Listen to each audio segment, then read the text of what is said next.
Welcome back to the hunting grounds. Today I'm going to show you the basics of starting a food plot, where to start a food plot, and what goes into looking for an area to start that food plot. And we're also going to talk a little bit about our garden and the fertilizers we are using in it.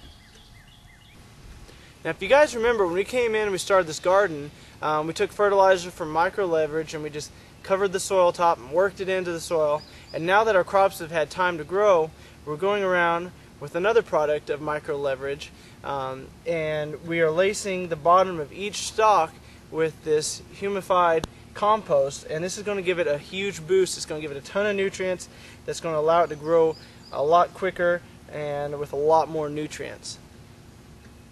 Now what we're doing, after we've gone through and we've laced the bottom of each corn stalk with that compost, we're going in and we're adding straw, and the straw is going to help hold in the moisture, and it's going to help a little bit with the weeds as well.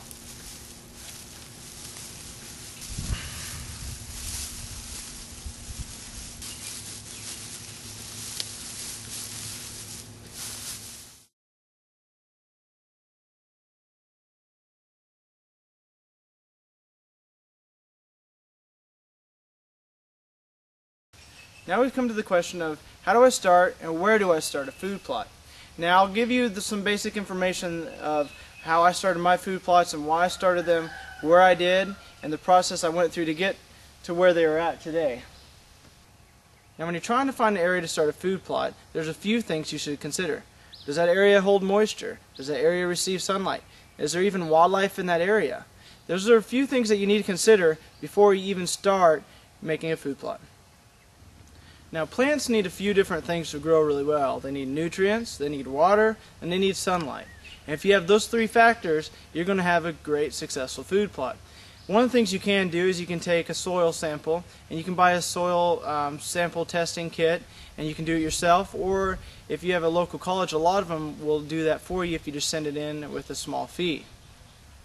Now when you get those results, they're going to help a lot because you're going to know what nutrients are low in your food plot, and you're going to be able to come in and add them so your food plot will grow and be a successful food plot.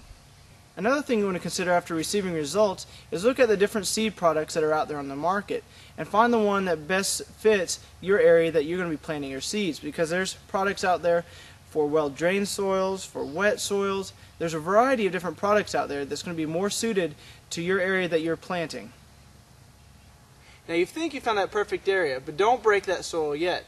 The next thing I would do is I would borrow or purchase a game camera, set it up in that area, and see if you already have game coming into that area. Now what that's going to allow you to do is see if game's already come into that area or passing through that area, because it's a lot harder to get game to go to an area where they aren't comfortable rather than going to an area where they are comfortable and they're already passing through regularly. Now it's not always going to be as simple as going, I've got the nutrients, I've got the wildlife, and I got my seed product, and now I'm ready to plant. My food plots here, they took a lot of work. I had a lot of small trees and saplings in these areas, and I came and cleared them out and pulled up a lot of stumps. I did a lot of soil work to get these food plots where they are today. Now if you take a look at the map and you see our two food plots, you'll see that they're in similar locations. And the reason we've done that is because on one side you have a thick bedding area, then you have a food plot, and not too far away from each food plot you have a water source. That's one thing you always want to consider. Deer need food, water, and shelter. If you have those three things, you're going to have deer and wildlife on your property and staying on your property.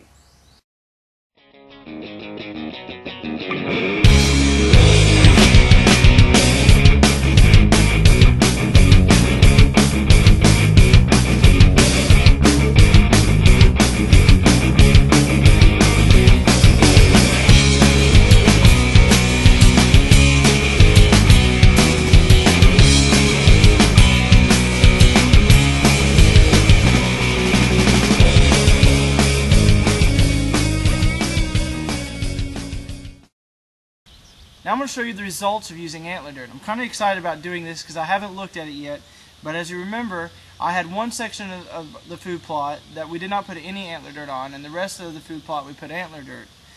This is our first year to use AntlerDirt, or to put any kind of fertilizer on this property, so it's going to be kind of interesting to see what's going on here. So this section of the food plot that I'm in right now, we did not use any AntlerDirt. It's not been affected. It's not had any AntlerDirt run off into this area because it is on the higher end of the food plot. So we'll see what the average height of this area is.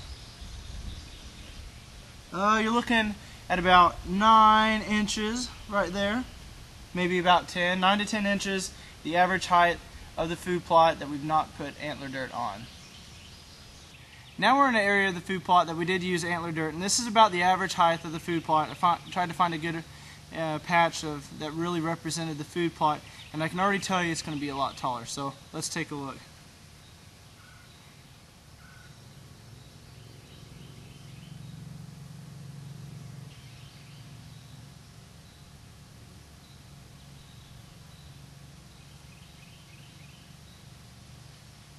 So on average, the area that we use antler dirt on is growing from anywhere to 15 to 17 inches right now. And that's a huge jump from the 9 to 10 inches in the area that we didn't use any antler dirt. This is a very easy product to spread out. If you remember, it's a pelletized product, so I'd encourage you to look into it. You can look into it on AntlerDirt.com, and I've also got the number at the end of this video. So look it up, give them a call, and I can promise you it's going to help your food plot out a ton. I hope you guys enjoyed this video this week. Hope you guys got something out of it. Tune in next week, and as always, have a better than average day.